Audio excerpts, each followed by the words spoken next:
I do, right? I can't think of anything better. The fact that they aren't talking about our team with the depth that we have at every position, I've been saying it to every that I've spoken to in the media, right? In terms of our goalies, our back end close defensemen, our long stick middies, our short stick middies, our face-off guy, our midfields, and our attack. We got the best players at each respective spot.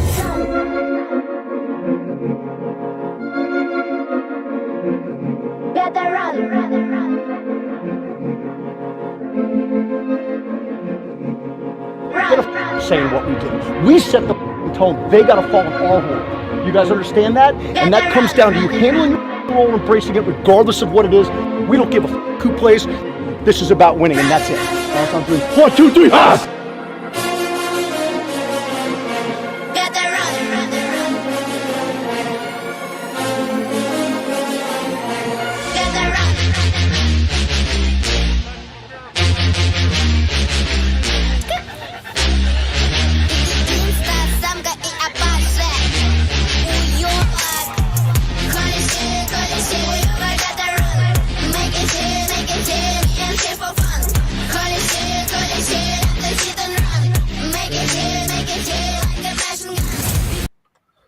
All right, and we are live, and I can say for myself, I'm sure, Matt, I'm sure you feel the same way. I am pleased to be joined by one of the most honest alums. I'll say it that way to him. I'm an honest alum now. I was good, now I'm honest. You're good and honest. There Right. was Uncle Ricky. That's how I know you, but most people know you as just Rick Beardsley. So thank you for coming on, spending a little bit of time. I really appreciate it. Guys, thanks for having me. That's funny, Andy. I knew that voice right away. Andy Towers. Yeah. Chaos, formerly of the Chaos. Andy is in a fantasy football league with a bunch of us for the last, oh my goodness. It's been the last like 8-9 years. It's a pretty funny league. The chats are going as we speak right now. And it's very interesting. Andy, what a great coach. It was a sad thing to see him leave the league, but I have a feeling he'll be back sooner than you think. So you never know. But thanks for having me, guys. I appreciate it. I'm always ready to talk the Orange. I know you are. I've seen you on Q Sports Talk, and that's where I kind of had the idea because I've reached out to you before, and then obviously I think I told Matt I never really took this seriously until now. I'll be perfectly honest, and I was like, I kind of want to do it, and I want the honest alums. So I reach out to the alums that I know that are going to speak their mind and that aren't going to hide behind a keyboard. Let's just phrase it that way. Well, there's a lot of keyboard warriors out there, fellas. Yeah, we're gonna get into that because there's a lot of those people. So I always like to start it off when I have an alum. Kind of your first exposure into lacrosse. What was that? Oh, well, I grew up in Yorktown, New York, which it obviously is very known now, was one of the few places that,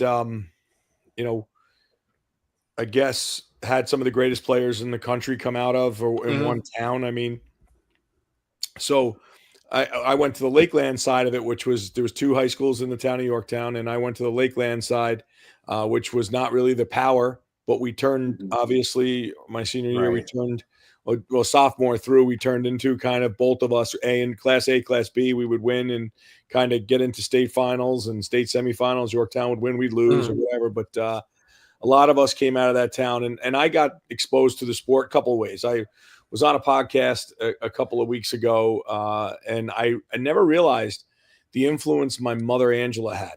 Okay. Believe it or not, of all people, she never played football, never saw the sport.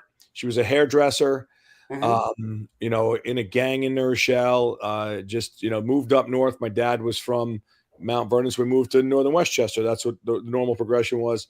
My mom cut a lot of people's hair in our hometown, right? That's just how it was. And she had us exposed into all the sports because they were both athletes, my mother and father, and high school athletes, not college athletes. And my mom got to be friends with a guy by the name of Dan Reardon.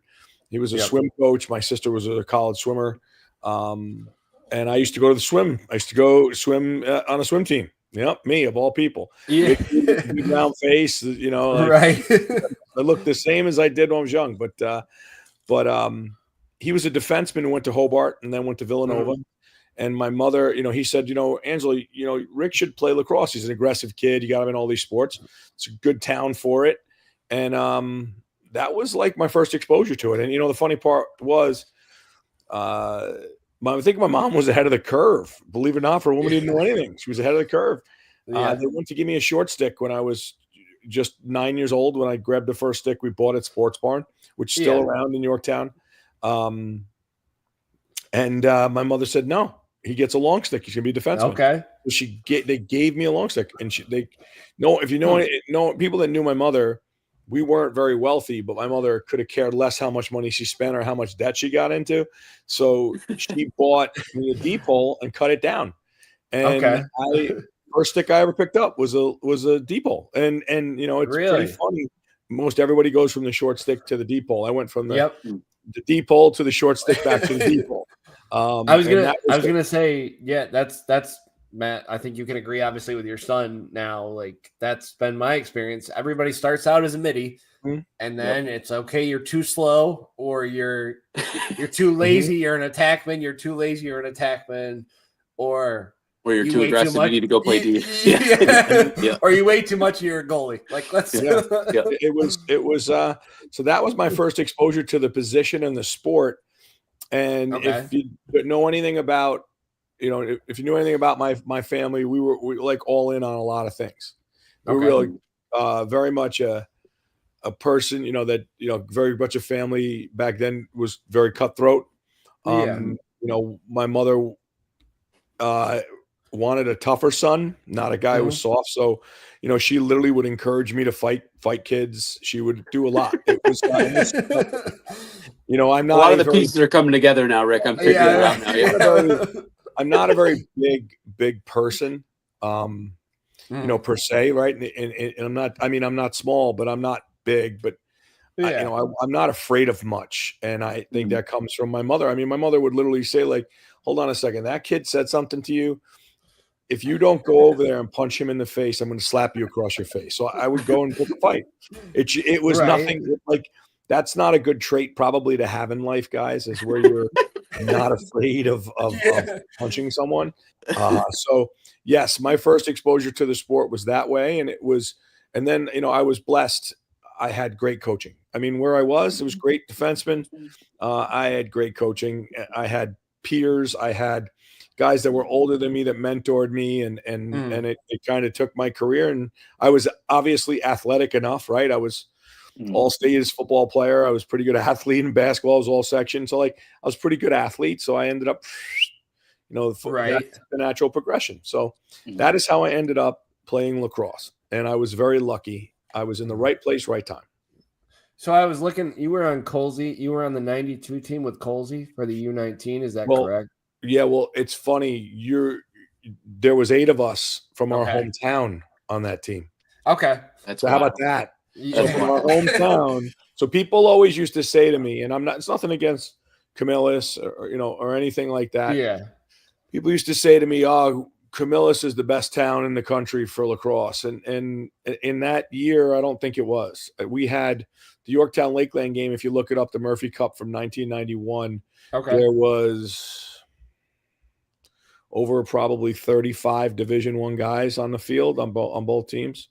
And we had 8 of us that, 8 of us were on the world team. So on the U19. So there was myself, went to Syracuse. Anthony DiMarzo was a 4-time All-American at Delaware. He was my high school teammate. Christian Johns went to Loyola. He was a 2-time high school All-American and hurt his back in college. So those were the 3 from my high school. Then you had the Yorktown guys, Roy Colsey, Hall of Famer, 4-time All-American. Dave Marr, 3-time All-American at Hopkins. Rocco D'Andrea, All-American goalie at UNC. And Jason Foley was unfortunately took his own life, but he was a 2-time high school All-American. He went to Loyola. So those were the guys. Was there one more? Did I miss one?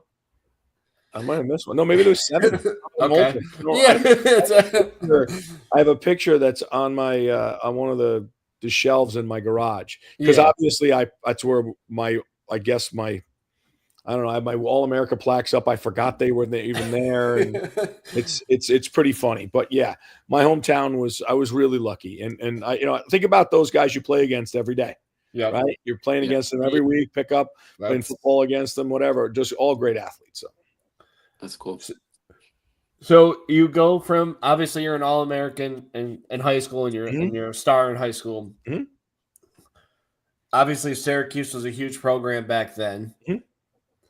Was it just as simple as that, or was it something else? There's always a story. Yeah, I was gonna say there's always a with every great recruit, in any sport, there's always a story of why they went there. And I had Jimmy Egan, who was a starter on those great national championship teams prior to me.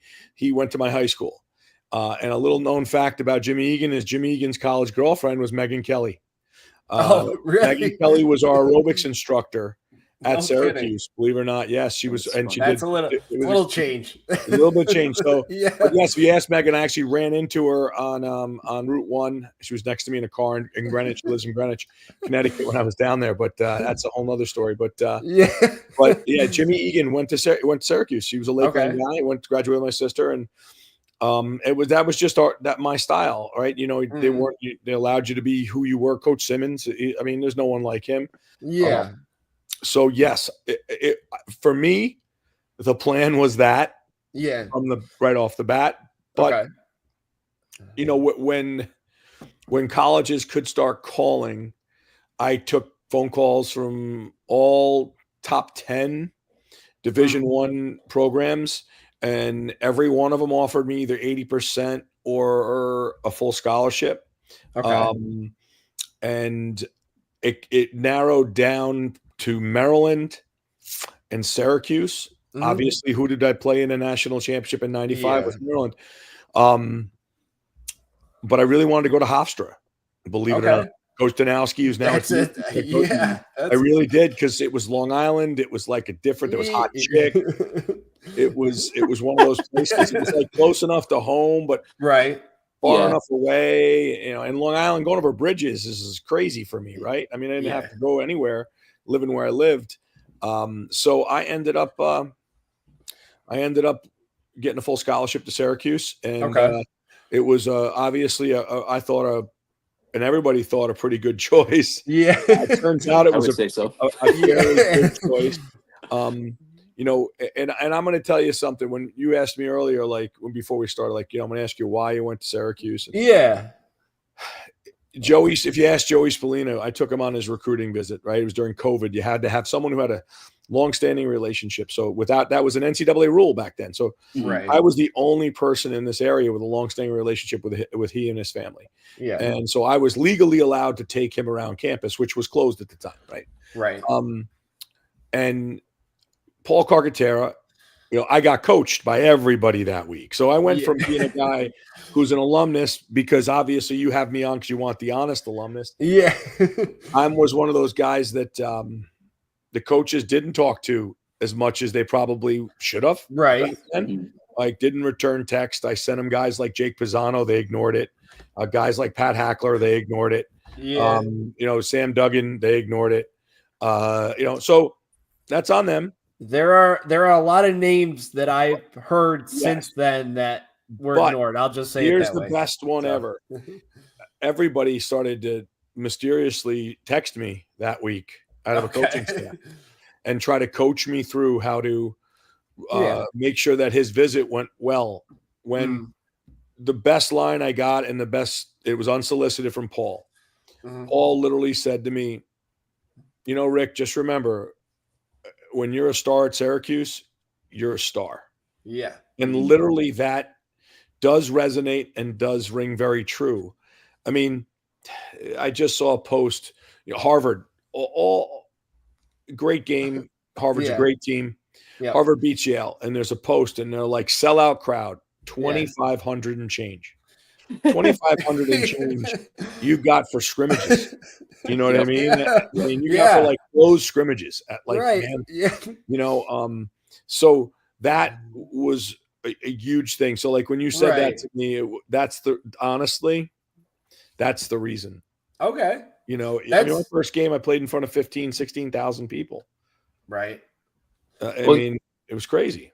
For lacrosse, kids look at players like Joey like other kids looked at Carmelo, right? Like it's the same thing up here. Like they're celebrities to these kids. So at least that's how my son is, because my son absolutely loves Joey. And so and listen, I do too. And it's not because Big Joe is our oldest daughter Angela's college coach. Right. I've known him a long time. We were at the Crossroads Tavern in Manoa or East Syracuse. Mm-hmm. That's where I take those guys. They like wings. That's a good wing spot, and it's off the beaten path. And they went there the first 2 times, and no one knew who they were. And he was amazed. He was like, because I went to Sal's Pizza with him in Beeville the last time before, and Meow I went to college with. Meow, who owns Sal's along with Sal. Yeah.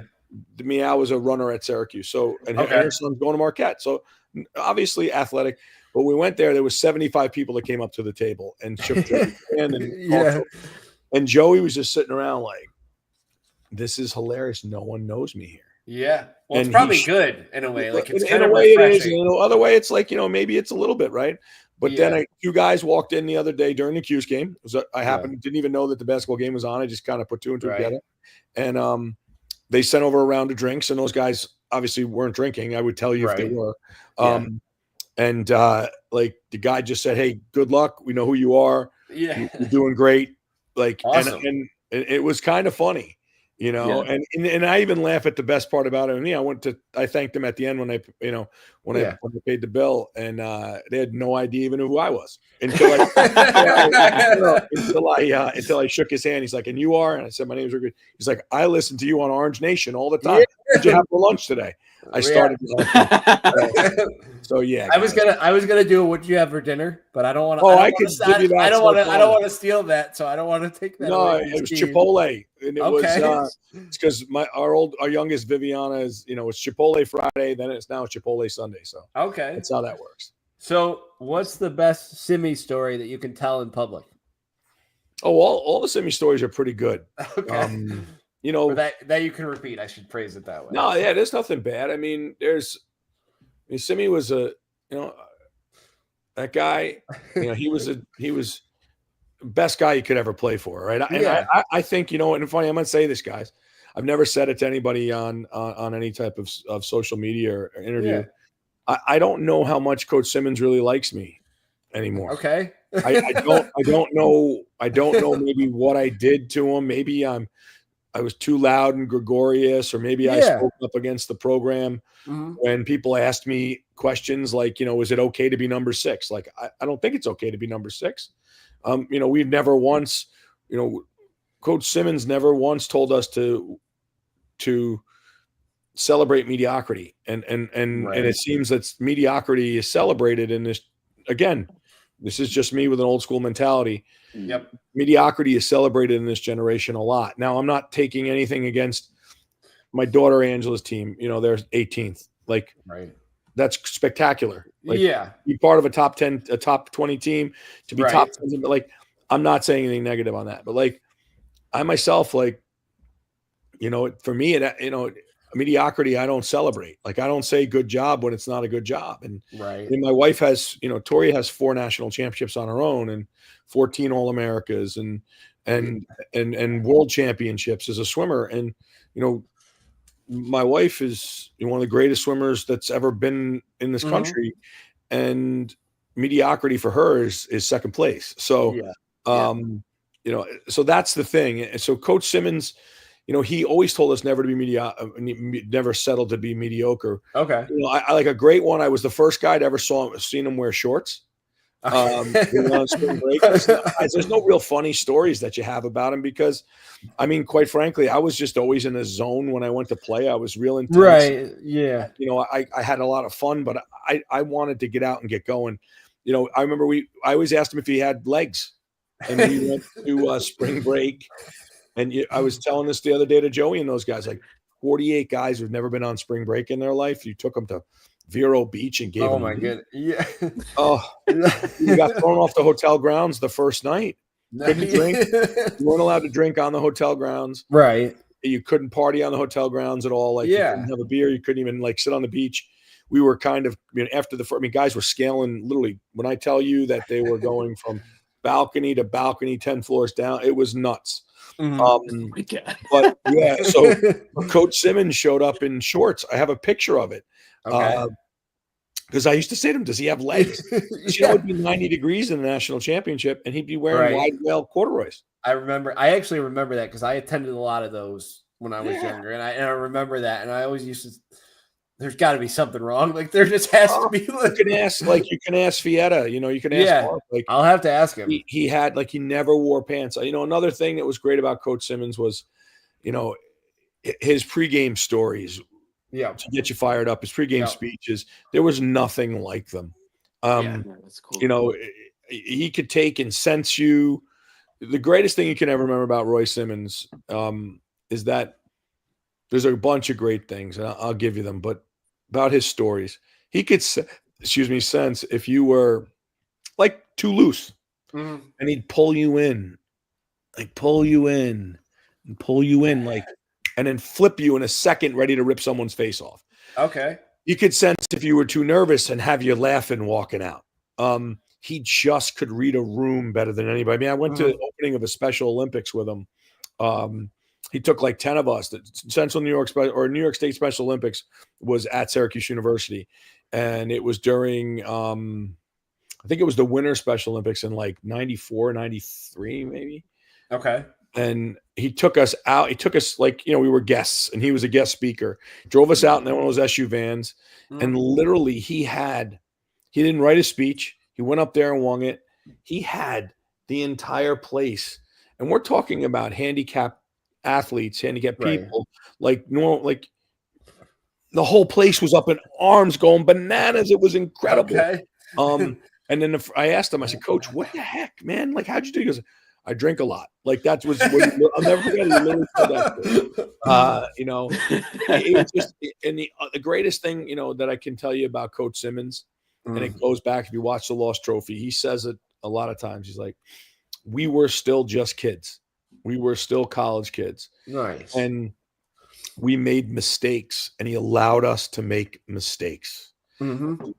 Why I can tell you, we hit our potential as athletes. We hit our potential as lacrosse players. We hit our potential as teammates. Like, you have to understand what he recruited. There were guys like, Nick Licamelli was a walk-on, right? Like there was, but then you had elite guys like Roy and I, right? And you had like Fietta. He was just he was a guy from Elbridge. Yeah. G. Thorpe, no one wanted because he got arrested in college. Yeah.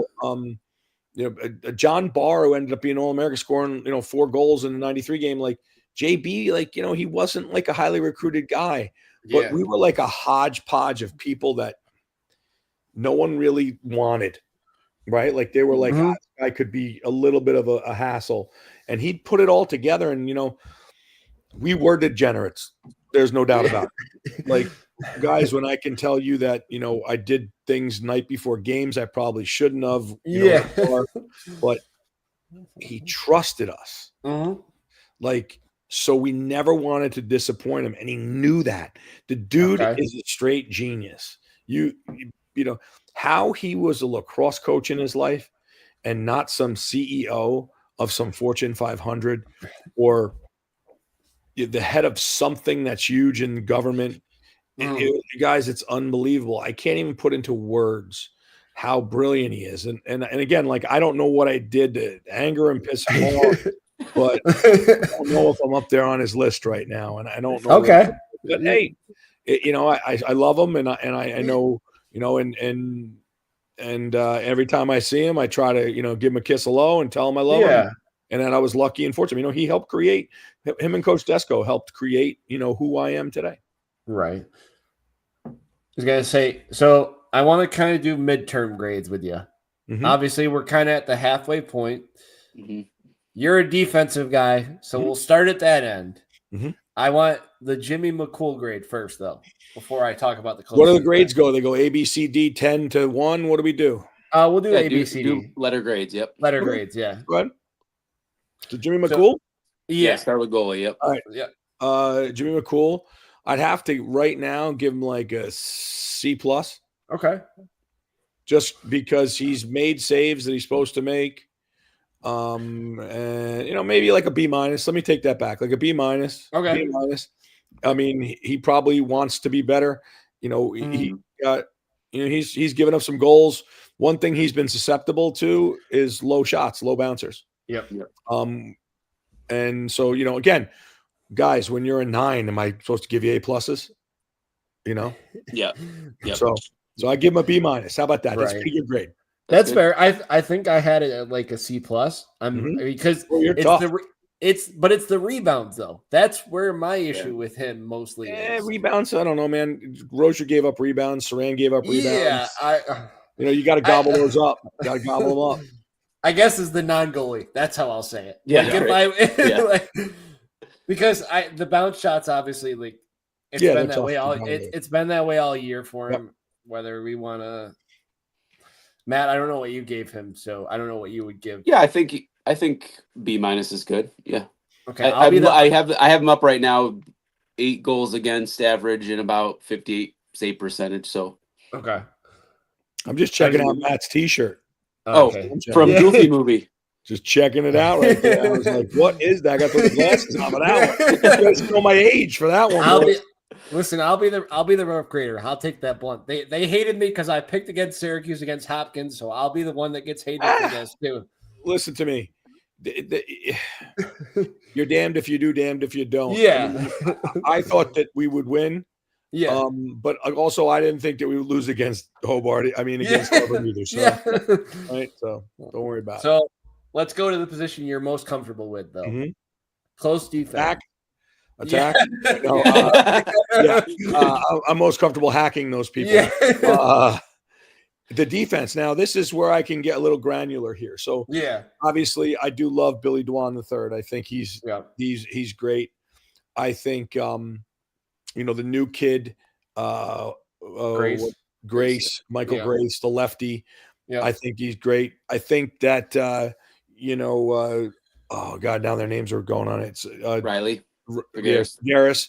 Yeah. I think Fig is a number, he's a number 1 guard and a lot of ones, but I think the only thing I would say, like with him, I give him like he gets out on a guy, does a great job. He just doesn't put a stick on him. Does all that work, doesn't make contact. I'm a firm believer when you're stick distance away, your stick's got to arrive first. Yep. It's got to be in the people.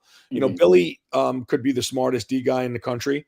There's no doubt about that. If he decides to go into coaching, he'll have an illustrious coaching career. And Michael Grace, he's done a great job. I mean, listen, I'm not going to tell you the truth, but I probably guess I am. But I am a huge, I am a huge Division I snob. Yeah, I was when I coached in the PLL. Right. I have since obviously throttled back off that. Yeah. I think I do think no one knows how to dodge him, but I also do understand he's probably one of the best defensemen. When he'll play for Team Canada, so I think he's doing a really fine job.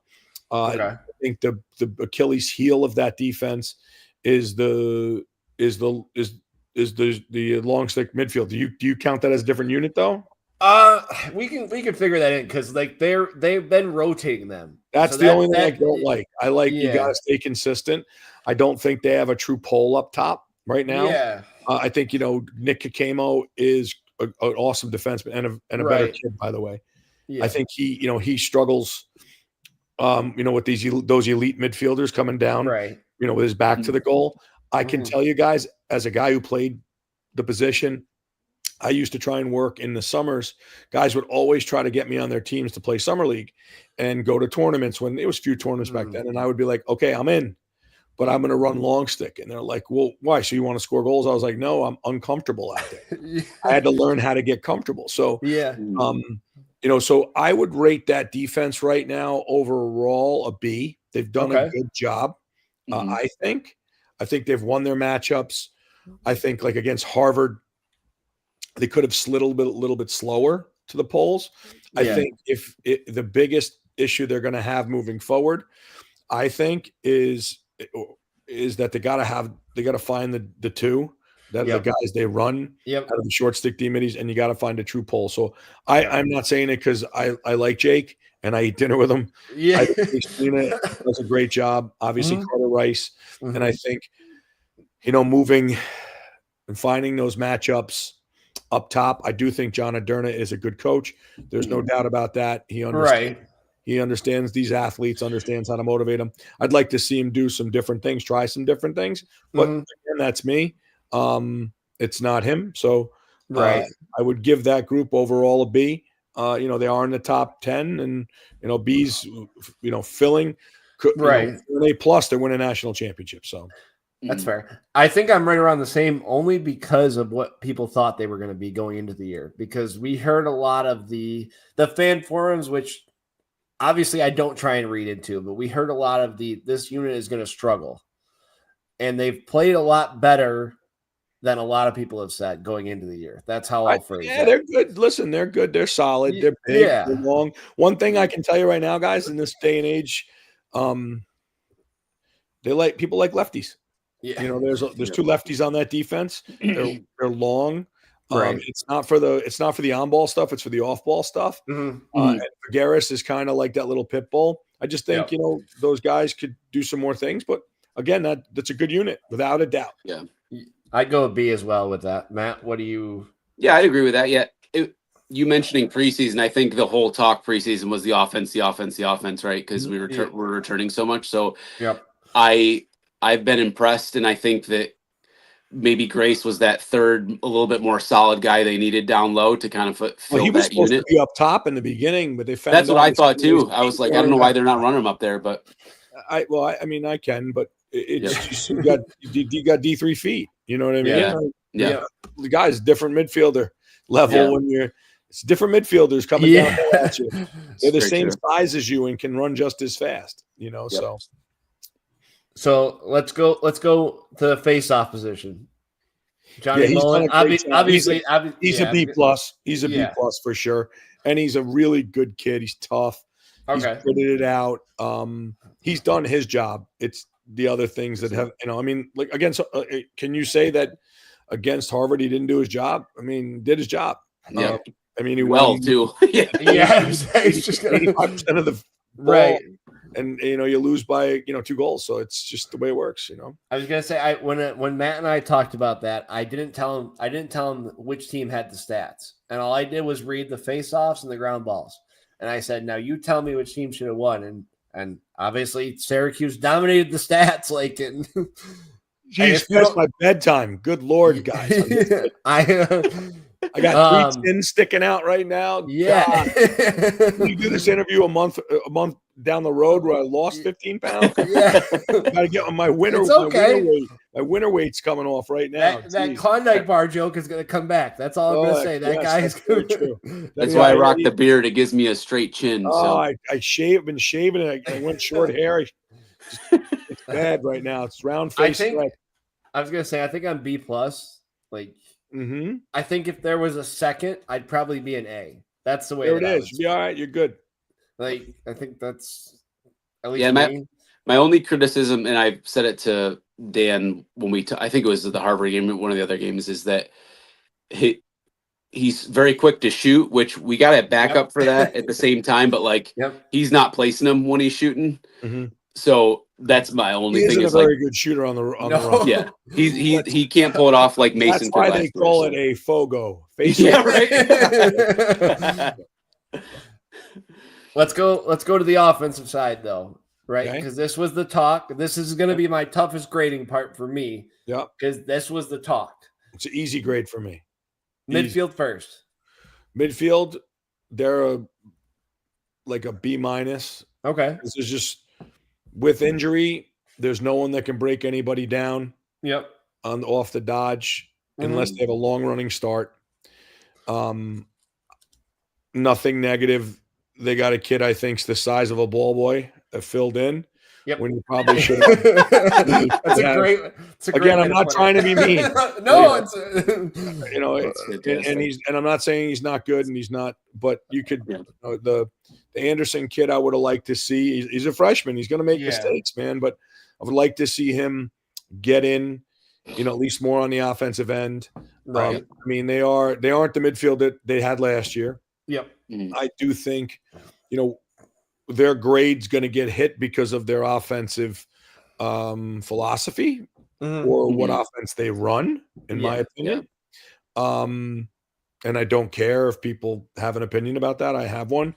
I Mhm. don't think the things that they do on offense are conducive to the personnel at times. Mhm. I would have to give them like a B minus because Okay. they got to be able to beat somebody off the dodge. They don't have any alpha males. Burt Mhm. Whistle getting hurt, it definitely hurts them, but he's an off-ball kid. So I mean, and then Roa being out, that kind of hurts you, and then him being back in.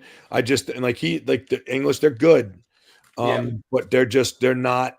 They need someone to be able to break someone down. There's not an alpha male on that, and you have to have an alpha in all the positions at that level. If you don't, you're just going to be.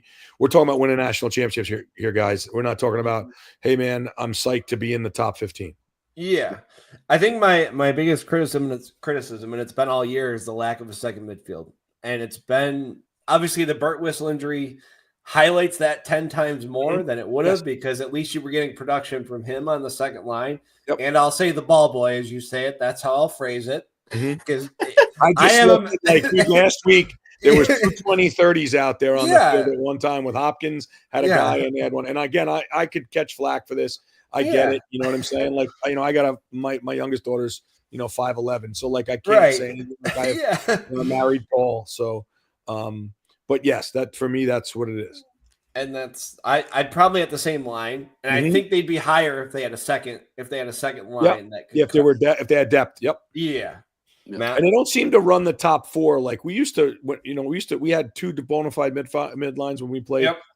But when you have 3 Hall of Famers, right? It kind of, you could make 2 lines out of it. Yeah. And then you had Mark, Fietta. People forget Mark Fietta was one of the better midfielders we had. And he was an All-American. Like, he was like that 4th guy, like, who was an All-American. So you had 4 All-Americans on like your first mid lane. But we used to run, they would run it my freshman year. It was like 1 2 3 4, 1 2 3 4. Then it'd be like, is the 1 ready? 1 would go before 2 and go before 4 if he was ready. And that's how that worked. And maybe it's got to get back to that.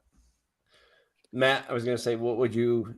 Are you right around the same number? I'd say about a B-ish, because there's games where they produce and there's games where they disappear, right? Like, and I'm interested to see how over the next few games with the adjusted lines with the injuries, how those lines like kind of mesh and work out. Because like the last game, Hopkins game, Tyler Cordes stepped up on the second line and played great. So like, is he going to be that on that line now and keep stepping up? Well, then maybe that changes as we progress, right. But as of right now, like I said, they've had games where they've done pretty well, but then there's other games where they've disappeared and only the attack is produced. So, I think B is good. And then probably the highest grade that's going to be for all of us. Let's just be fair here. The attack. Well, I'm gonna go individually, so I'm gonna grade. So okay. All right, so I'll go individually. So I think Joey is an A+ lacrosse player, and people can, he doesn't score in this game. Like, guys, like, I can't stand the Joey hate. It drives me nuts. I just get a kick out of it. If so, you could take Joey Spallina, put him on Hopkins, you can put him on Maryland, you can put him on, and he's still going to catch shit. He's still going to score. He's still going to be a leading scorer. So, is going to Hopkins going to make him any faster? No. Is going to Hopkins going to make him any bigger? No. Is it going to Cornell going to make him any bigger? No, it's not. Right. Joey is an A+ as a lacrosse player. It's very simple. Owen Hiltz is an A+ as a lefty. Yeah. You don't get a better shooting lefty than that. I do not think, I would have to say the 2 most elite lefties I've seen as far as outside shooters and the job that they do. Right now, CJ Kurse is a Dodger. Yep. But you're talking about Dom Petramala and Owen Hiltz. Owen Hiltz is without a doubt a stud. Right. And the third spot to me is up to grabs. I did like to see Trey Deer last week. He seemed a little bit like deer in headlights, no pun intended. That's a great way to put it. With like, you don't usually see those shots. He finishes those. He had a couple on the doorstep. I just don't think Finn Thompson is an attackman personally. I think he's a midfielder. I think the only thing I say with Finn Thompson is you look at it, he does score spectacular goals, but if you look at his plus minus, it's definitely kind of a break even. Right. So, but I would grade them even if they threw in, Air as the third person. I would have to say that unit's an A. Yep. Regardless of the record. I think that I think they're utilized wrong. I think last year it was with the dumb low picks when you were in trouble, and then it was just a mess. I didn't think you used Owen Hiltz enough on the left side. I don't think the offense was balanced enough. I did think that it was brilliant, and a lot of guys caught this, but I mean, not a lot of guys caught this. I caught it during the game, had to let Clark know, but when Owen Hiltz pulled high against Hopkins. So reason why is that slide, it kills Hopkins' slide package. So him pulling up didn't allow that slide back. That was utter brilliance. And let's be honest, guys, that disappeared in the second half, and I don't know why. So great first half, second half. It is what it is, and it freed up him for a lot. But they are an A group to me. So that's my final grade and final answer. I think they're an A+, and I hate to disagree with you, but okay. I think like those two can cancel out, like you said. Those two can cancel out anybody who they put as the third. And I don't want to cancel out is the wrong way to say it. But like Trey Deer looked like a freshman. Let's just be fair and honest. But if you give him a couple more games, oh God, yes, he's legit. He is going to be legit, and he's going to put up a lot of points on that offense. And I agree with you that Finn needs to be up on the midfield. I love him as a midfielder because he can get by people. He can do all of that. And he needs his hands. He needs to dodge a shorty. Yeah, and when you're lacking production from the top line, there's your substitution right there. You put him up there. Maybe you rotate Anderson down. Find something for the third attack spot. That's the way that I would say it. I agree. Matt, so Matt, you're up, Matt. He's I would say A or A+. Yeah, I would agree with that. I would agree with a lot of what you guys said. I think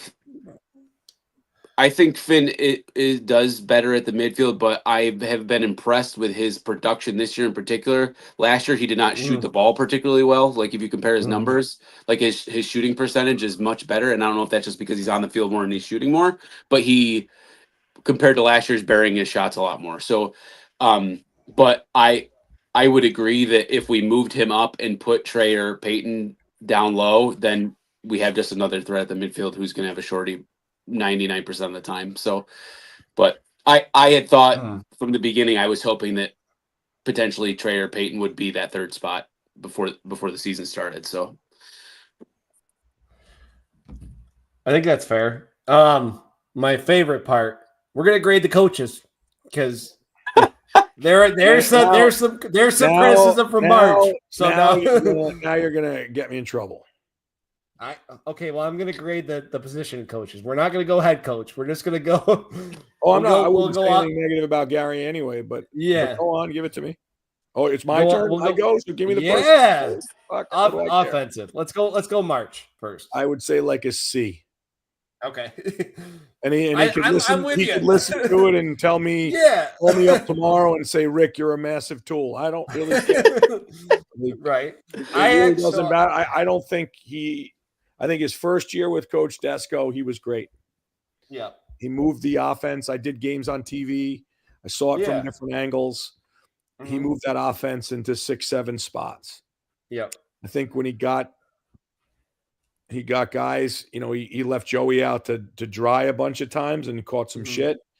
Joey's going against 25-year-old guys who he's not going to run by. He's got to make physical contact with, but he gave him shit. Like, I don't know. If you're going to run a pick-based offense, like ball, they're unselfish. Ball moves around. Okay, but against Harvard sat tight inside 10 yards. Okay, dared them to shoot from the outside.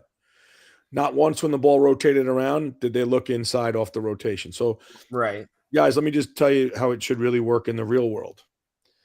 In any way, like the old school still works, guys. Basics still work. So on a ground ball, you move it 2 off the ground. That's a given. Okay. When you off the dodge, you push it. If you push it forward, you push it 2 times, right? It's got to go. You'll go through X. It's got to get to the other side.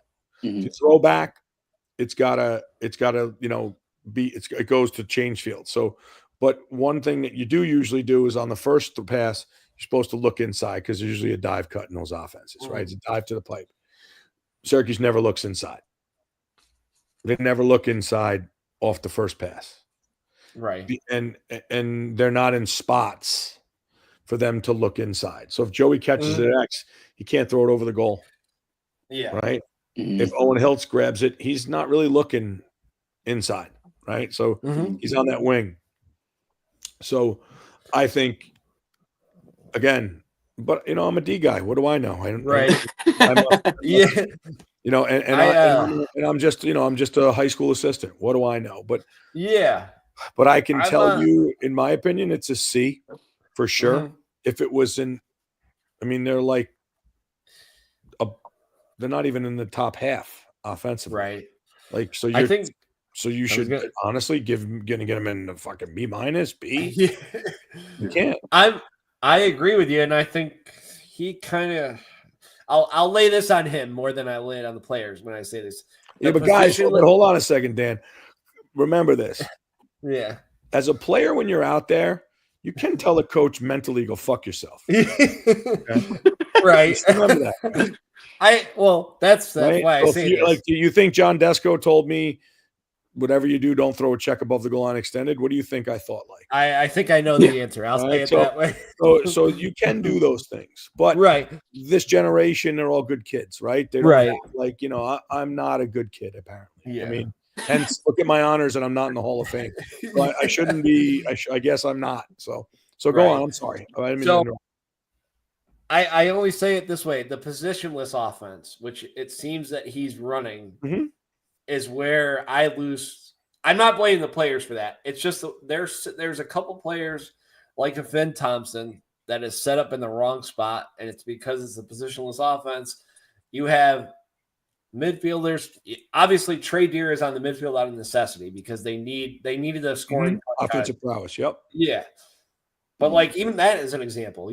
That like in years past, there's no way he wouldn't be on attack, and you would find a way to get a Carter Rice a couple of runs on the offensive side. Obviously, you need him on the defensive side, but you'd find a way to get some defensive midfielder, Jake Splina, some burn for that third or fourth line. You know what I'm talking about? And it's been that way throughout the year. Like we came in expecting this offense to do a lot because we heard about how good this offense was going to be.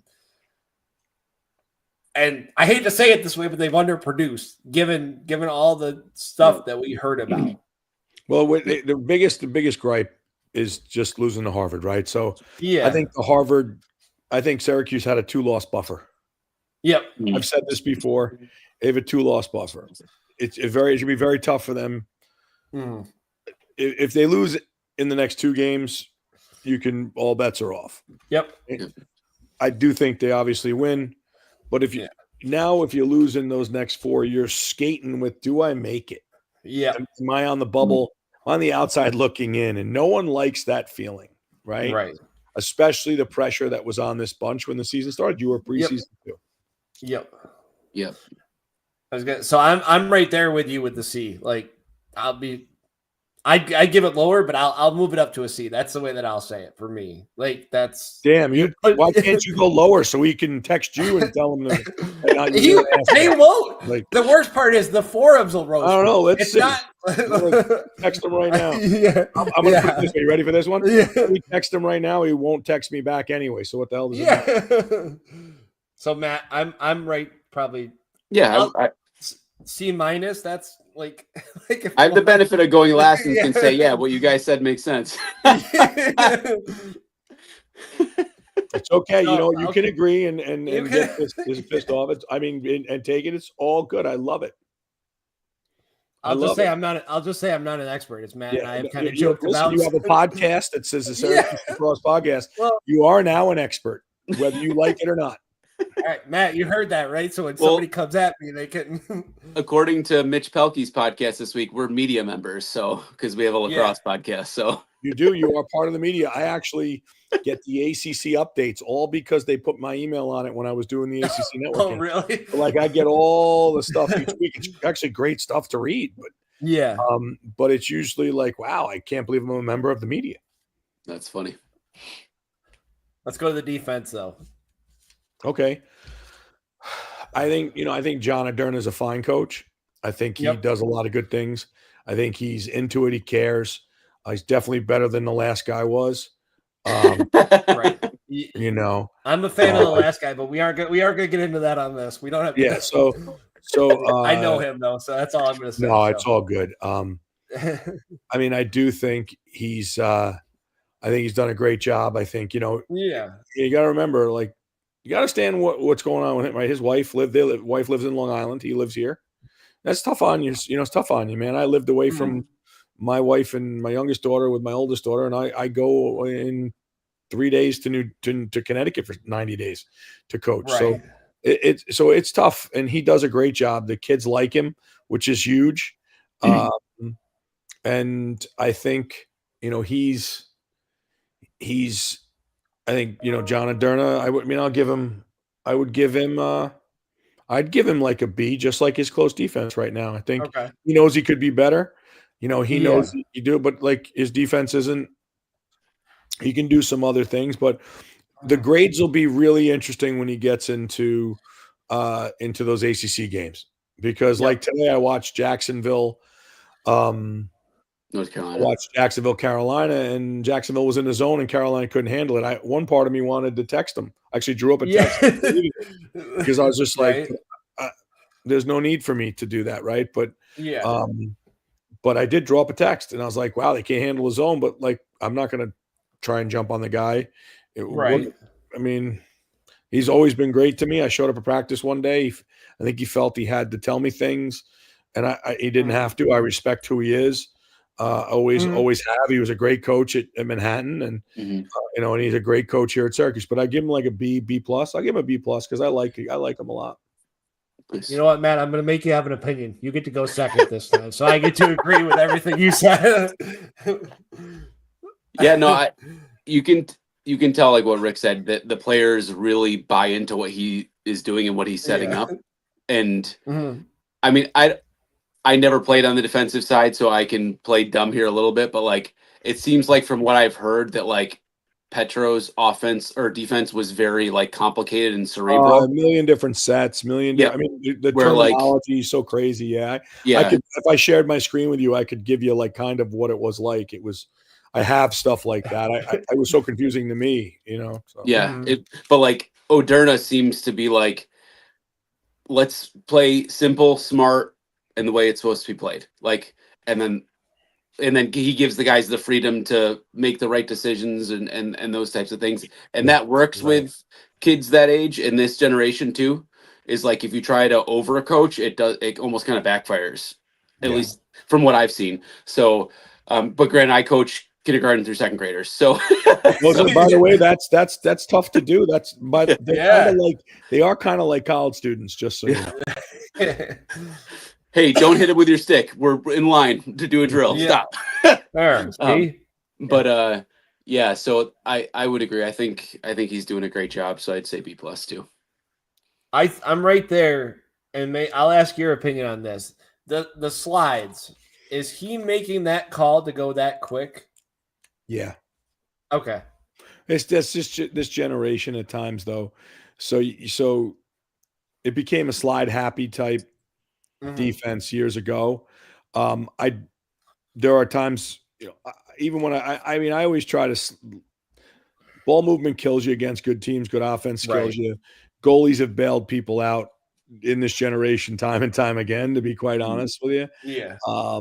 But yes, he's gone a little fast, but again, that could be based on what he sees. I mean, I'm a firm believer that, there's 3 different ways to slide, right? There's the crease, adjacent, and then the under, right? Like the the way you bypass and go. And those are the 3 ways to slide. I never slid the third way anyway. I always slid from the crease. I think you just have to play lanes and compensate for hedging by putting in the lane. I think the taller defensemen now are getting recruited for that reason. Lars Tiffany really hit the nail on the head a couple of years ago when I was talking to him about, it's like, he said to me, I quote unquote, I'm addicted to size. And I said, what do you mean? Like on the ball, like they can get across, they can use lat. No, he's all off ball. They're like condors. They take a lot of space, and you can cheat a lot when you have a dude who's, I'm 6 feet tall, right? Or used to be until I shrunk. Right. And, my arms are maybe 32 inches. And, and, you're talking about a guy with 7 more inches of reach. That's a lot. Right. It covers a lot of lane, So. That was my only question. I'm right there with you with the grade, but there seems to be, at least from what I saw, a little miscommunication on the second slide occasionally that they kind of got burned. It's coming down from the midfield. Sometimes the midfield gets turned. That's where it's been, right? I know what you're talking about. Where and it kills the approach. Yeah, it kills the second slide. Guys are coming stick first. Just waving stick instead of breaking down, covering the area. Yeah. So I'll plead the fifth, and I'll pull a Matt. You can plead the fifth. Matt's done it for the first 6 weeks. Yeah, I agree with everything you both said. There. I had to get my Matt line on the way for this one. Right. I mean, Matt's sitting back and going, "Damn, these guys are hanging themselves. I'm going to come out smelling like roses." Joey Spade is going to text me. Thanks for the great words, Matt. I appreciate it. I got to stay on Joey's good graces. So I know. So easy to do that. Like I couldn't believe it real quick, man. So I'll go to when I go to the games. I find Big Joe on purpose. Yeah, and I love him. Obviously, I love him. Right. He wants no piece of sitting there and talking to me during it. He doesn't want to be associated with you in public. Yeah, he goes from his one spot in the first, then to the second, opposite corner, and the third, and the fourth. Okay. I went there and you could feel the uncomfortableness of like it wasn't the fact that he didn't want to talk to me or hang out with me. He just didn't need me there for someone. He didn't want to talk to somebody. He didn't want to talk to anybody. Right. He had his ways. He's in his zone. Yep. And then at the end of the game, the one thing I always appreciate about Joey, like I saw it there. Joey like really does like me a lot as a person. Like he waited for me to just say hello to me. And I was like honored that he did. Right. Because not my kid, so, but it's, but yes, Joe, you're going to be okay, Matt. You pleaded the fifth. You pleaded the fifth. We'll make sure that Dan's not going to get in trouble with Coach Aderna now. They won't talk to me anyway, so I don't have to worry about that. They aren't going to say anything. You remember the media? They only let you in on Wednesdays. Yeah. That's right. What do you say to the fan boards? Because I've seen you speak out against the fan boards before. Obviously. Oh, and Facebook that one time? Yeah. I saw that. Well, listen, you want me to really give you the truth? I'll tell you. So last year, Army beating Syracuse. Yep. It's awesome. Good for Army. Yeah. I love Joe Alberici. Yep. Jake Morin is one of my favorite kids I've ever coached in my life from Auburn. Yeah. He is an incredible young man, and we are a safer country with him now as an officer in the Army. But, do you really need to let me know? I was getting tweeted at. Number one, I don't chirp at all when Syracuse wins. I don't say, "Oh, you guys suck." You're overrated. I don't say anything like that. But people come at me, so I'm just like, "Yo, go fuck yourself." That's really the way it is now. So my biggest thing was when, Maryland beat them. I just had to put the point out. Yeah. Does any Syracuse fan ever post, "Oh my God, sickest win, screw Hopkins"? Oh God. No, they don't. Syracuse fans don't say anything. They sit back, and everybody wants to kick Syracuse. And the truth is, I'm not going to lie to you. The guys that don't know my career. You can try to kick me all you like. Yeah, you can't kick me because I honor you out of the room when it comes to honors in this game. So I can say it arrogantly that I kind of have a clue what it's like to be in those games and be a part of it, and to be a part of the big losses and to be a part of those big wins. But not once have I ever seen a Syracuse fan go below and try to kick someone while they're down. I really don't see that. And that's actually a kudos to the fan base. That's why I always used to say Syracuse lacrosse fans are the best fans in the game. They are so dedicated and so proud. And that is the truth, guys. But yes, I have voiced it Yeah. because I just had enough of it. Yeah. Just enough. Like, just shut your mouth. Like, again, last year, everybody's kicking Syracuse, Right. all Army fans. They're number one. We're number one. They didn't even make the Yeah. playoffs. So, like, Right. by the way, you didn't see me post that. You didn't see me I reply to everybody's tweet right. saying, "Hey guys, you didn't make the playoffs. Jesus, Right. what happened?" You know, that's what I was really gonna- bothers. It's was gonna because say the only- Syracuse Go ahead, Matt. lives in everybody else's head rent free, right? Like people are always like wanting to crap on Syracuse for whatever reason. And maybe it's just because we were so dominant for so long. It almost is kind of reminds me of Alabama football, right? Like Yes, people just want to crap on Alabama football no matter what. Yep. Yeah. Or I the can tell you Yankees. this. Like it's the same thing with the Yankees because they were so dominant for so Yes. long. Here's what I can tell you guys. A biggest thing. Coach Simmons used to say, any press is good press. Mhm. And if you're on someone's mind, then you own their mind. Yep. So like he used to always try to tell us, like, why would you think about him if you don't like him? You're giving him headspace. Right. And that's, so that's what's really the gig. But like, yeah, these people are nuts. And the burner accounts are the best. Yeah. I have been called, what have I been called? I've been called a racist. I've been called an idiot. The other day I saw one that I wrecked Johns Hopkins campus when I was there. the night of the North-South game. I replied, it's kind of hard to wreck a campus when I was in the Hunt Valley Marriott. Like, it's hard to do that. Yeah. So, Right. but, again, in this day and age, if you read it on social media, it's got to be true. I mean, I read a horrible thing about Gary Gate the other day that got sent to me. I won't repeat it on a chat board. And I do not go to those chat boards, if you want to know the truth. Not because I don't want to. I don't have time. I work. It's not worth it anyways. I work It's my day nothing. job, Yeah. and then I'm doing clinics. I don't have enough time to do it. Yes, but I will defend and speak my mind on things. Yeah. There's at times, by the way, Dan, so you're aware, I do want a burner account so badly. I lay into people. I'll make one things. for you. Oh I my have God, a couple those- that I can use. That you can use that. The shit that I hear that's real. Yeah. Like, I'm pretty privileged, thank goodness. Mm. Oh Yeah. my God, the shit I could lay on people. Yeah. And I don't do it. And but those burner accounts, I welcome them when they jump on like my lives on Instagram. Like, I'll always welcome. I forget the one I forget who it is. Maybe Tanner McCormick. I welcome him, and he loves me because I think he's a good guy. I don't know him, but I think he's a fine gentleman, and he has good things to say, and he goes against people. But like Ghetto Gary Gate, like, that's incredible. You know what I mean? Like, who comes up with that name? Number one, right? I just saw Ryan Brownie showed a Czech video of and then the guy falling trying to throw a kayak.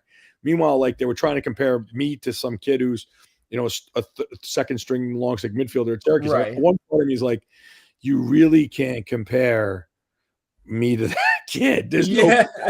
Yeah. And again, that's such an arrogant statement, but it's a factual statement, right? So I'm one of those guys too that's like, when you tell me, like, Dan or Matt, if you told me a kid was legit, oh my God, this kid's a stud, he's legit. Do you know what I think about? I think about Casey Powell. Yep. And so you're telling me he's legit, and I'm like, what, he's as good as Casey Powell? No, he's not. Well, then that's not legit. That's what is legit, right? Like, I was thinking about it the other day. Like, Mikey Powell could be one of the, if not the single best, lacrosse player ever. But we were all talking about who would you take? Like, I would take Casey because he was so versatile. Yep. He could play both. He was so big. He could play defense if he wanted to. He could play attack. Like, he was just so big. But then Mike Powell is going out there, and he's a 4-time first-team All-American. Are you shitting me? Like, come on. So, it makes me wish that the professional scene was what it is now, because I would have loved to see his career continue. Oh my God. Could you imagine? By the way, I bet you right now, you gave him 3 weeks of training, he'd come in and He could. He'd be wrecking guys. He'd be embarrassing guys. It is pretty sick. Pound for guys. I saw him one time. He didn't lift in the weight room at the Cuse. Okay, I saw him at the old Gold's Gym in DeWitt. He asked me for a spot. He had 225 on the bench. He did it 15 times. He weighed 155. I mean, just pound for pound. Now, I'm doing that 15 times, and I was weighing like 225. Yeah. And I was just like, this kid just did that? Like, so pound for pound, that kid was a freak. You know what I mean? Or so let me just say, is still probably a freak, that young man. You know what I mean? It kind of makes you wish like he wasn't from that family though, because I think people would appreciate him more. Oh, I hate to say it that way, because like obviously they're the greatest trio, arguably, to ever play lacrosse. Oh yeah, I would have to say as far as the three brothers are concerned, but just like try to put the honors together. You got Paul and Gary, and then who's the third? You know, it's not me. The Stanwicks, the Bocklets. Like the Bocklets had three that were really good. Yeah, but they weren't 4-time All-Americans, every one of them. Yeah. You know, from a a town in the middle of nowhere in upstate New York. Yep. Yeah. What do you say to the people who want to fire Gary? Well, there's lots of people that told me that he needs to be fired. You know, I think Gary's style is not what everybody wants, or what everybody thinks is a style that works. But I mean, neither was Coach Simmons. Wasn't a yeller, right? But nobody seemed to have a problem with Coach Simmons. I think obviously that's just dumb. People are yelling at, it's not because, he's the greatest player that's ever played the game. No. So I've been real lucky, right? I've coached a lot of kids in my life. I coached a kid by the name of Braden Gate, who we call Raul. Yep. Right. So Braden Gate's Gary's only son. So who was my assistant? Braden's senior year was Gary Gate. Right. So I would have Gary Gate on my sideline. Like, I got to see pieces of that guy just teach young kids who didn't have the skill that these Syracuse guys do. And it was absolutely amazing. I think he's, still trying to find, the combos that he wants. I think that, again, you are at Syracuse, so everything you do is magnified by 500. Yep. Joey Spallina getting 4 points against Hopkins. I had a guy the other day tell me, man, he didn't have a good game. And I was like, 4 points. What are you talking about? One third of the 1/3. He was involved in 1/3 of the points. I was gonna say Matt and I were talking about it, and I said it to Matt. I said that's the quietest 4 points I've ever seen from a player. And it's not a discredit to him. It's just you couldn't Excuse me. I didn't know that he had 4 points until I saw this. Well, you should go look at a career of a guy by the name of Jamie Archer.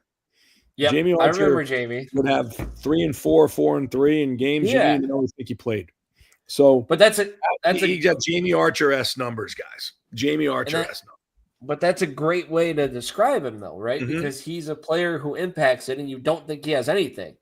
And then you look at the stat sheet, and it's 4 points, it's 4 goals, it's 3 assists. He's going to get his points. Great players get their points, guys. Yeah. I mean, everybody used to say, Brian Picola was a kid I guarded for a bunch of years, played at Hopkins, first team All-America for 2 years. Brian Picola couldn't beat me one-on-one if his life depended on it. Okay, couldn't beat me one-on-one, but he would score 3 goals, 2 in man up, 1 on fast breaks.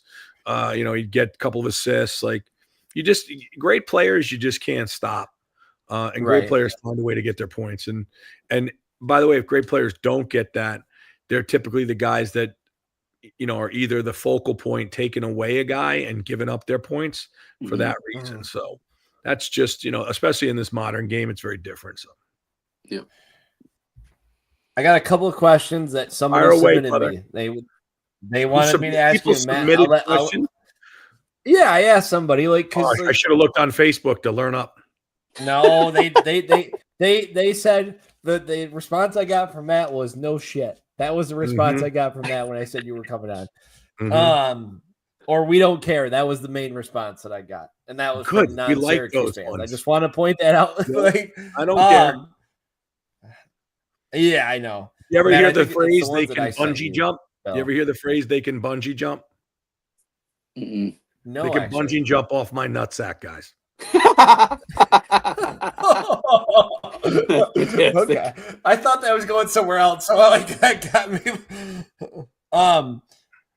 The first question that they had was, do you think the staff's doing enough to keep New York kids home? Once again, this isn't from me. This is from No, it's fine. That's a great somebody question. who Actually, sent me that. I tend to agree with that's a great question. Do I think they're doing enough? No. I think you need, you instead of, you can't have a 50-50 Canadian American mix. It's just, I think you got to go for the best players. I think that also you do have to recruit from where your school is. You need to become New York's team once again. Yep. I think helping, getting Joey certainly helped, right? That brought in all those 91 kids. And Joe Sr. is not going to certainly let his kid go without having great players around. I think they've done a better job with it. I do think upstate, downstate games in the fall were notoriously crazy that we used to do back in the day. But I do think you need to get the majority of where the best players are coming from. And I do think the regions right now I see, and I'm in that sport pretty good. I trained like 16 or 1,700 different defensemen this year. The best players I see coming out, the best areas are that southern Westchester, like Connecticut area, Philly, Maryland's right there, Florida and Texas, Long Island, so you got to really get that downstate, that Long Island guy. Right. I do think also you should probably recruit alumni's kids a little better. In the case of the Colsey brothers, I can say it because Roy's one of my closest friends. Yep. You got to get Ryan Colsey, right? It killed me. It killed me. And then because then you get Kyle Colsey, and guess who's coming along? Christopher Colsey is one of the best. Right. Just those are three brothers of a guy who's an alumnus, who's a legend, who's now coaching in the PLL, for Christ's sake. I think you got to do a great job of trying to get those alumni kids or those alumni. We did it for a long time, like the Hardys. Nims, you had it. It was just Jameson, those guys were all cousins of alumni, right? A lot of those Native Americans, people tend to forget, had, uncles or cousins or dads, like Bucktooth, right? It's great you got a Bucktooth on the team. Those were the guys that they understood, and you play with a little more in their heart, right? And I think you have to. I have daughters myself, so I can't say that, I know what it's like to have them. Angela plays at Stony Brook, and, and Syracuse didn't recruit her. Could she play at Syracuse? Yes, I do think so. No problem. But I think it wasn't in the cards. My youngest will traditionally, I think, be better. So would I love to see her get recruited there? Yes. But do I think she would go there? No. I mean, I live in North Syracuse, guys. Like, gotta get out of town sometimes. So, but I do think you got to do a better job with that. Yes. Okay. The next one, they want to ask about attendance because obviously they had a good number for Hop. I think it was like 7K. It's like 8,600. 8,600. Okay. Yeah. So the okay. I can't believe I know that, huh, guys? That's good. It's almost like you're looking at it right there. You have that. I know I wasn't. But I sit on the computer all day, man. I sell into the lacrosse business, so you have to know it. Yeah. Do you think they'll hit 10K for attendance this year for Notre Dame or Carolina? And then I have a second part to that. 10K, yes, depending on the weather. Yep. They'll hit it for both. Okay. Those 10K games, there was a lot back in the day. I mean, when Yates played, there were 10K games. There was 15, 17, 18K games all the time. Do I think? Yes, I think, but remember, those weren't on TV. Right. So, I have, 1, 2, 3, 4, 60 or 70-inch TVs in my house. Yeah. I can watch, I'm okay. I'm in my garage, I got a 50-incher. Like, so if I could sit down on a bench press and watch a game. So yes, so you do have a lot of more people watching, just not more people going. And the second part of that is, what can the university do to get more people? It's very easy. I think give away free tickets. Give away free tickets. Don't make parking $20. Yeah. Right. Okay. So guys, I do pretty well. Lucky. Right. But say you know, a lot of times I'll be like, yo, Ange, meet me at a game. Tori, meet me at a game. And then we're out $60 in parking. Right. Right. You know, tickets are what, 10, $15 now? Like, Something like that. It's It depends on the game, actually. Yeah. I actually asked friends to give them to me. yeah. Instead of buying them. Right. I think making the guys that's the problem with NIL. You know, appearances now, it's in their contracts that they get paid an X amount to just show up. Yeah. That's nothing wrong. There's nothing wrong with it. No, that's not what my issue is. But I think you got to have more youth days. You got to have more team days. You have to have more group sales. You have to make it affordable. And I've lived here. So while they want to pay coaches $1 million to coach lacrosse, you know, it has to come from somewhere, right? Yeah. And it's going to be passed on to the casual fan. So, you know, if I were to take the Beardsley family without being able to get tickets when they were younger, that's 4 tickets at say $80 there. Okay. Yep. Then it's $20 more and it's 100. I'm into 100 right there. Yeah. Then the kids want something to drink. They want some popcorn. I'm in for a $200 day. Yep. Like nothing. Yeah. And now, am I fortunate right now that $200 isn't going to hurt me? Yes, very fortunate, right? But like, there's your casual fan, your fan that loves the game. They come from everywhere, every walk of life, and you know, you just got to do stuff to help them out. Maybe do more. Where I really would like to see where they did. Remember when they used to let everybody on the field? They had the one games that let everybody on the field, you know, in the after the game to see the kids, like open the floodgates, let them walk down there. Maybe you know, rope it off quick. Let the people walk on the field, right? You know, and the kids can go over and sign instead of them reaching up and doing it that way. You know, Stony Brook, Joey does a great job at Stony Brook. The women's games get 5,000-6,000. Okay, right, nice. and maybe not that much, maybe like 3,500, right?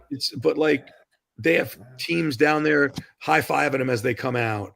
You know, and they're proud to be there, and that might be different because it's, you know, Long Island's a little bit more all in on things and a little more money down there. But I think they do a great job in that way. But that's what I'd like to see it. And I, you know, like Pete Sala does an incredible job with the Dome, with the events and flipping events, doing events, and you know, I do think, you know, the AD suspect at best, but whatever. Yeah, we don't have to spend. We don't. Hey, I want to add one thing, Dan. Yeah, you're good. I think that's something that's interesting about the sport of lacrosse is it already has this like elitist air to it, and there's already a lot of barriers that are financially based, right? So like, how do you attract those populations that's already an issue? Like, so that you're getting more people to the sport in general, right? Like, I agree because Matt, box lacrosse fills up with fans in those NLL games. Like, I know for a fact, like my old neighbor, she lives in Georgia. She went to her first Swarm game. Now they're season ticket holders. Another buddy of mine, get your key from Mikey Z Zaparo, who used to be the Syracuse Chevy, lives out in San Diego. Now he's a diehard San Diego NLL fan now. Because they make it affordable and easy. But I think if you just get someone there one time and make it a good experience, they want to come back, right? But you know, think about it, Matt. If they offered like Swarrell does with the Mets and the Nationals, right? They give out free tickets. If they give free tickets to your youth organization for your kid, they give out 50 free tickets. You'd have 50 people there spending money. That means there's 25 families, right? 25 families paying for parking. Right.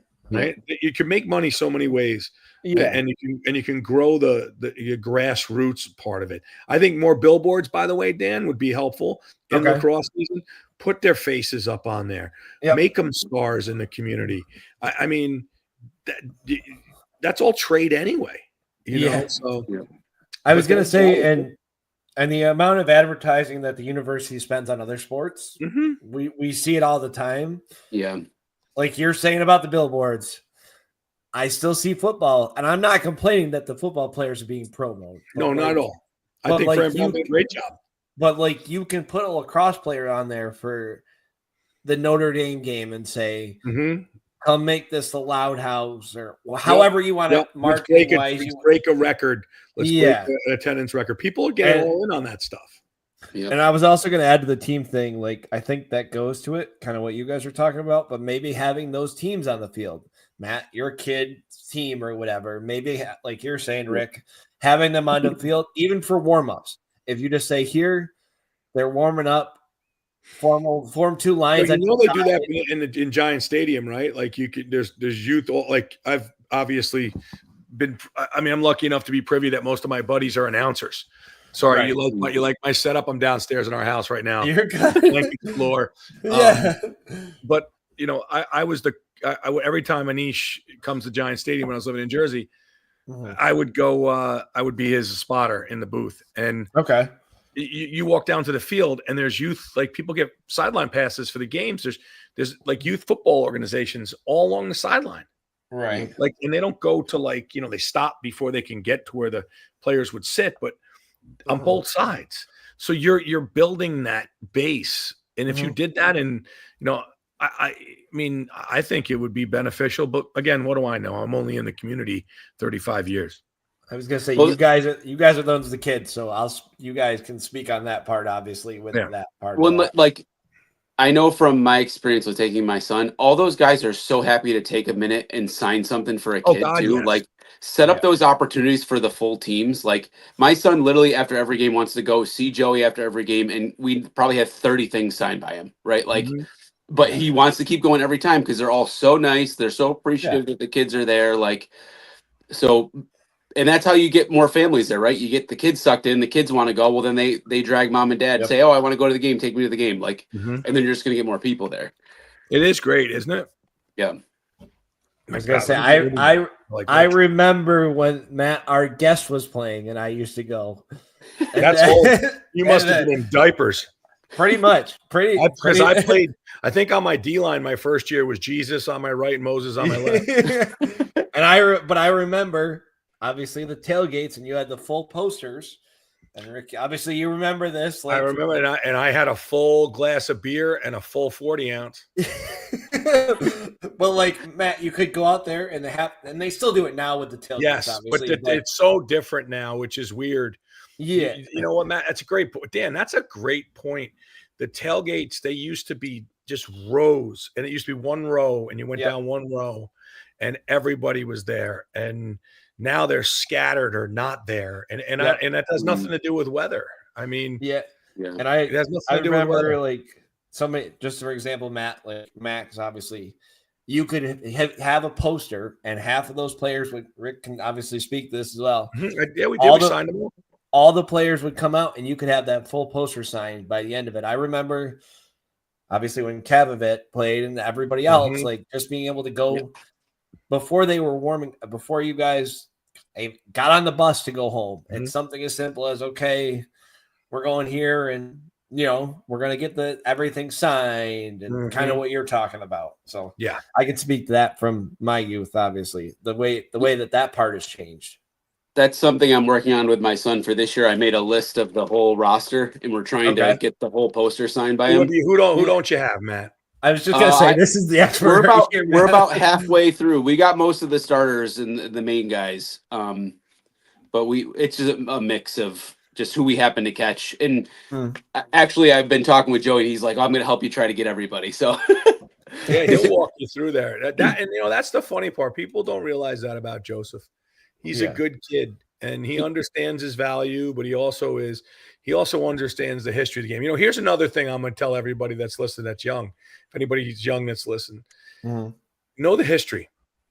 Know the history of who played before you. And I'm not saying that because of me. Yeah. There's a kid that will not be named, and he was a big recruit from my hometown area. And he shook my hand in the fall and had no idea who I was. Oh my God. And we're talking about I went to high school with his dad. Right. Like, oh boy, that's even worse though. So here's what I'm going to say. Like, I've seen guys that they don't understand the history of knowing, who there were before you, or who those coaches were. Like, people don't understand. Like, they don't get who John Tillman was. They don't know that Lars Tiffany went to Brown. They thought he went to UVA. Like, do your research on those guys. John Tillman was a hell of a defenseman at Brown, right? Lars Tiffany, at Cornell. Lars Tiffany was a hell of a defenseman at Right. Brown. They just don't know that, like, Kevin Warren. Like, nobody even knows where Kevin Warren went to school. He went to Hofstra in the 90s. Right. They were very good back then. So, that's the Georgetown head coach. So, like, know your history. And they don't know that. And I don't know about you guys. In order to excel at something, like earlier, I knew the attendance of that game. Right. That's because that's what I do. Yeah. It's not that I'm cool. It's what I'm one Right. of those guys that, like, I'm forever looking at things. I'm forever trying to learn, forever trying to be, full of information about the thing that I love, which is Right. lacrosse. I do love lacrosse very much. It's a You big can tell part. by talking to him too, like he just lives, breathes, sleeps, loves everything about it. Mhm. Like, and he's such a good kid, and it makes me so angry when people get so negative about him. Yeah. So through the past through this 2 whole life. years, You can go through both this my whole son and I have slowly built up a relationship with him, and like my son's now done 2 one-on-one training sessions with him. Like, and he's taken his time out to work with my son on his dodging and his shooting and stuff. Like, and I was saying to him on our way out, because we literally did one yesterday, I was like, I don't think I would have this kind of access to Mikey Powell when I was little. Like, No. and he's like, really? And I go, well, part of it is you just didn't have access to athletes like you did back that, like nowadays. But like very much.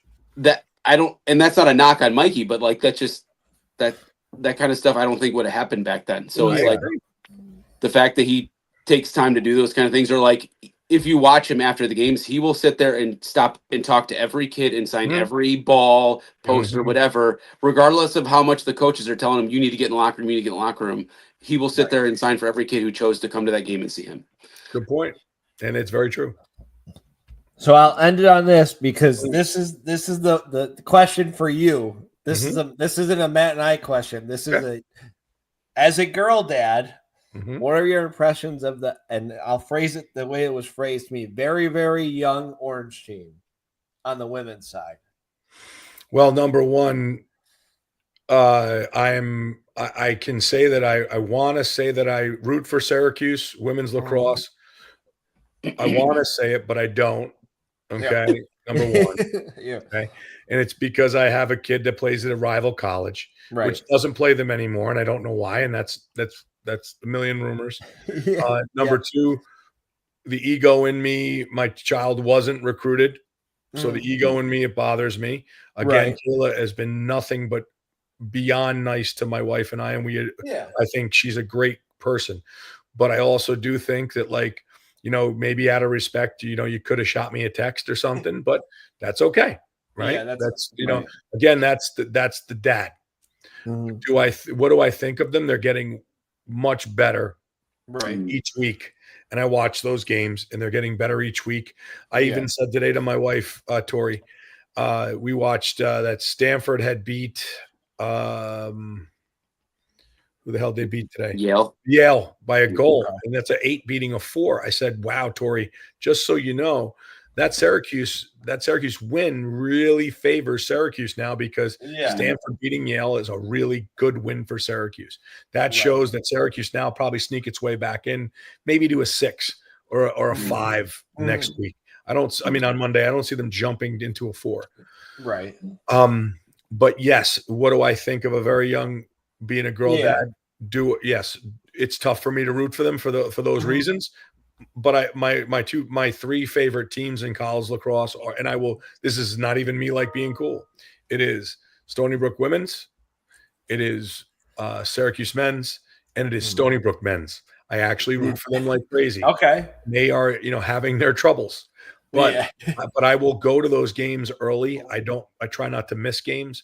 Even with Angela just playing on Man Up. I try to make sure that I'm there. Those are memories you can't make. But yes, I think they'll be good. I don't know who's going to be in that Final Four.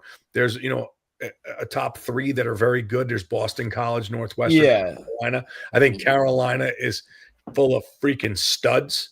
I think Syracuse, whoever gets that 4 is going to be between, Syracuse and a few teams. And then, like I said, Kayla Trainer, as far as people, is one of my favorite people. She's a Right. darling to my. I mean, every time I see her, she's so happy to say hello, and I'm very appreciative. Because guys, this whole podcast may come off as if I think I know who I am, or I am a big fan of the game as much as you guys are. I do not. I had a guy the other day say to me, "Why do you not like drop the hammer on people like you could?" Meaning, I guess I have that kind of influence over people in this game, Right. but I can tell you it's never benefited my family. Yeah. I mean, my daughter Angela didn't get as many honors as she probably should have. My daughter Viv, I mean, she's going to probably take it on a chin because of our last name. But I do know that there's dads that like call college coaches and like tell them the way it is. Yeah. And they're Hall of Famers, these guys. And I'm just like, I can't imagine picking up the phone and calling Joe Spallina and saying, "Hey Joe, what is going on here? Right. What is happening here?" Like, I could never do that. Like, I don't know why. I mean, I guess because my dad wouldn't do it. Right. Like, and my mother wouldn't do it. And I mean, so yeah. Am I a fan? Yes. Do I think they're going to be good? Yes. But remember, this is what you always got to remember, guys. A freshman's not a freshman at the end of the year. Yep. So they start a lot of freshmen. They're new goalie. I think losing Delaney to Northwestern hurts. Losing Mashevsky on the draw, that hurts. But they seem to have picked up some transfers. You have Emma, who trained Viviana, my youngest, for a long time, and she's awesome. She's an awesome kid. Yeah. Meg Carney, same thing. I mean, Viviana Beardsley's been okay. She's been trained by Meg Carney and her. It's pretty good. Right. And then my boy Kaz, who's one of the best offensive minds that no one knows about in this country. I've been pretty blessed. So like I'm being on here, guys. I can only say thank you for having me. I'm hoping, I know I talk a lot. I get that. I can cannibalize a conversation. I know that. You're good. And I call myself an NFE. I'm not for everyone. Right. Well, I was sorry. I was trying to explain to my son, I was like, "Max, we're getting a pretty big deal, a pretty big guest on the show this week." And I showed him the clip of you doing like the almost full field behind the back, and he just goes, yeah. That's, it's funny. How come guys don't do that? I'm trying to get the blanket not out of here because it looks trashy. Even though You're okay. I don't need the people in the comments like, "God damn, that Beardsley guy looked like he hadn't showered in 2 days." Yeah. Because he hasn't. Jesus Christ. Right. He's hot. He had a podcast. Right. But I just finished watching a movie. I watched Central Intelligence with The Rock and Chris, what is it? Chris Tucker? Kevin Hart. So, that's it. Kevin Hart. So, yeah, geez, how did I know that one? Guys, I am really lucky, and thank you for having me. Yeah. I don't try to be anything that I'm not, and it's a good time to talk Syracuse lacrosse. It never is a bad time. Yeah. Ever, in my opinion, and we all share the same love and the same passion for the game. And I wish you the best of luck with this. I know my midterm grades were great. Those midterm grades were not the grades that I actually had in college nor high school. Mine were a lot lower. Right. As long as you can, take the ball away from somebody, you can go to college. That's what I would say is the mantra.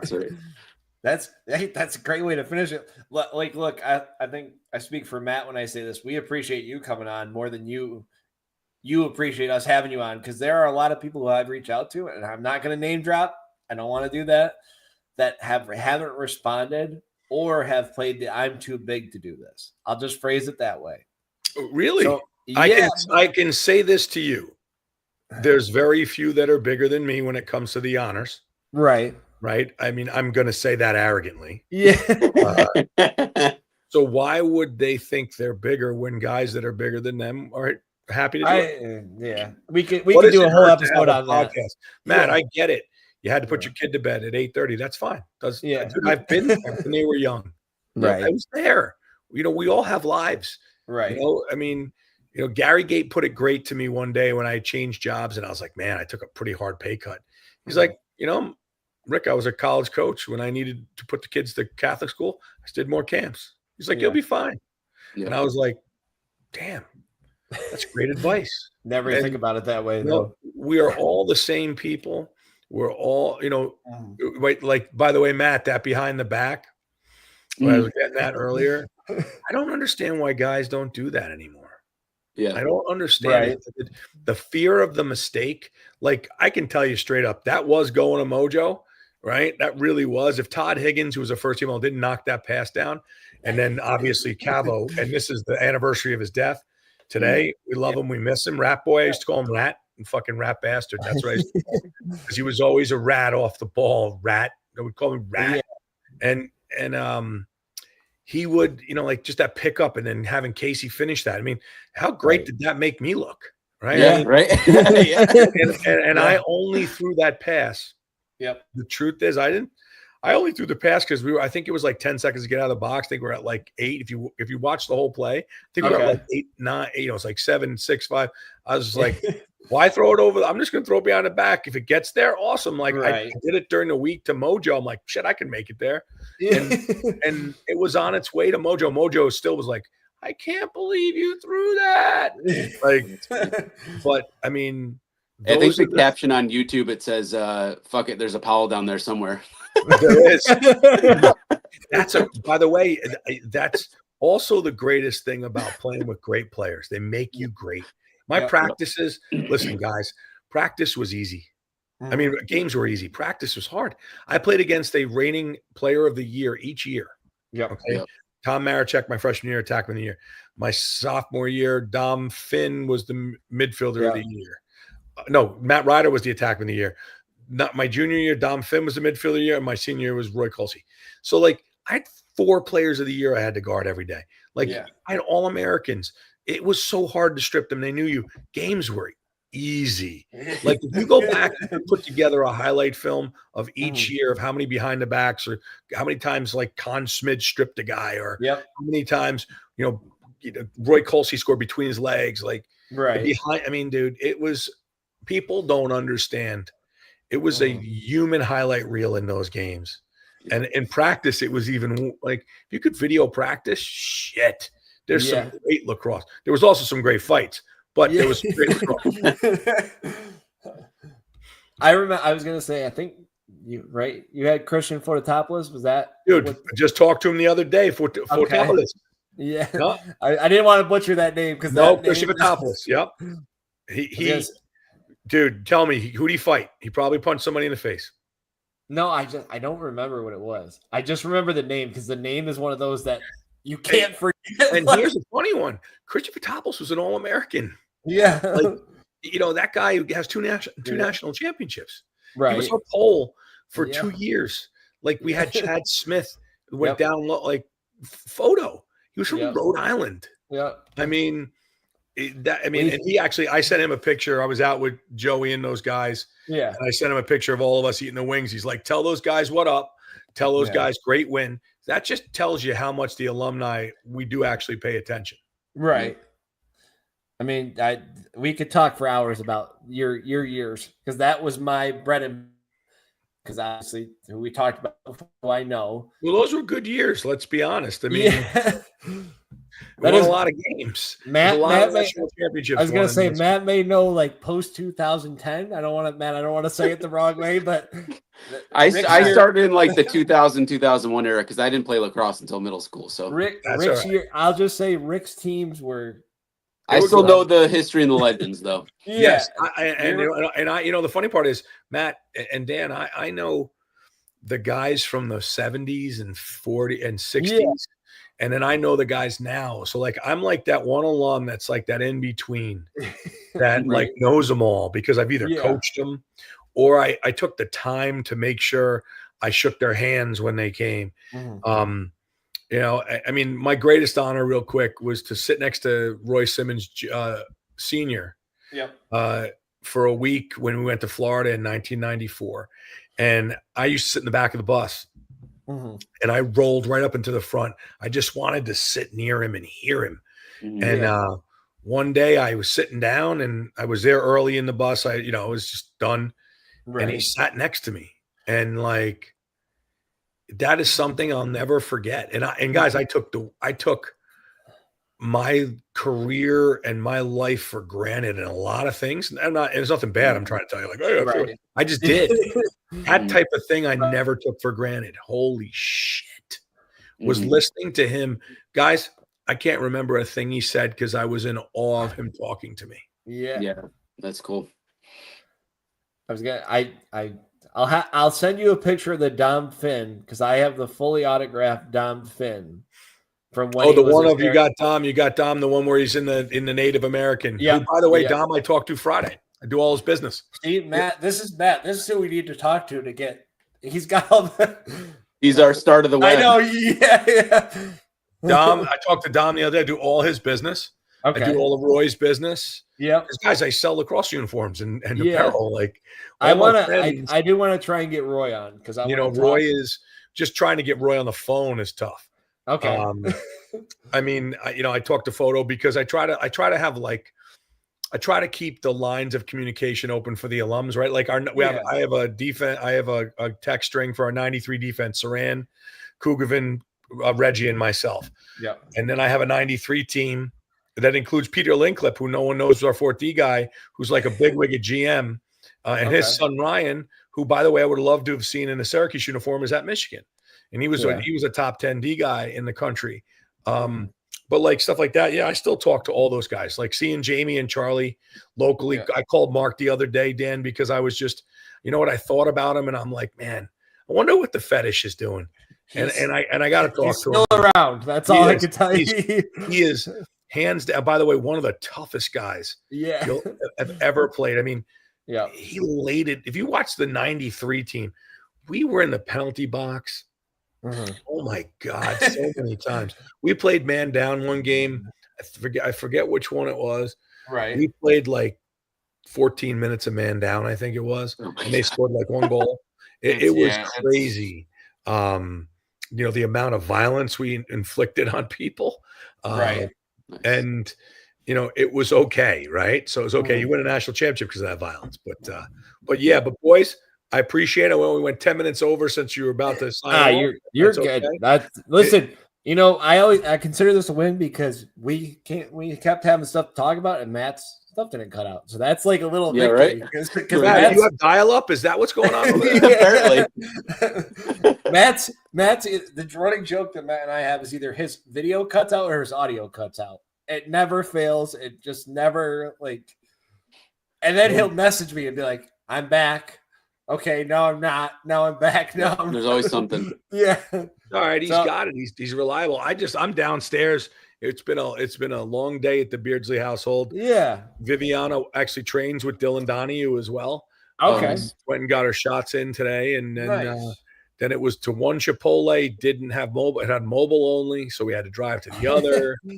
And then it was a movie, and then it was then the weather came in. Right, we had the weather issue. Right. And then I'm leaving to go coach on Tuesday for the spring at Darien. And then so it's like, okay, I had to pack my truck before it rained. And like, how much stuff do I take? I'm thinking I'm taking like 5 t-shirts, 2 pair of shorts, a pair of sweats. Like, I'll be fine. So but all right, boys, I appreciate it. Thank you for coming on. Thank you, Rick. Yeah. And good luck with the podcast. Thank you. I appreciate it. And as always, we end it like Matt and I go orange. So we'll just go orange. Go orange, boys. Head hard hustle. On 3. 1, 2, 3. Head hard hustle. That was 4 years worth of it, guys. Yeah.